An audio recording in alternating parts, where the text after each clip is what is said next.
Nagar Kurnool municipality పరిధిలోని 3వ వార్డులో దేశీ ఇటిక్యాల మరియు మందటి గ్రామాల మధ్య 3.5 కోట్ల రూపాయల అంచనా వ్యయంతో నూతనంగా మంజూరు చేసిన హై లెవెల్ బ్రిడ్జ్ నిర్మాణానికి నాగర్ కర్నూల్ ఎమ్మెల్యే డాక్టర్ కూచుకుల రాజేష్ రెడ్డి శంకుస్థాపన చేశారు.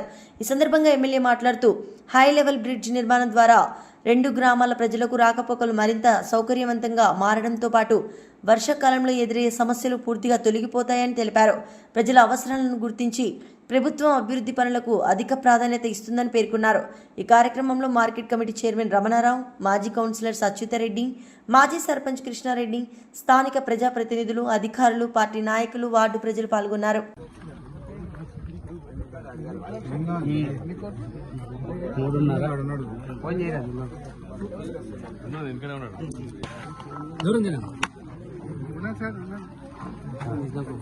అరే జరగండి జరుగుతూనే లేవు.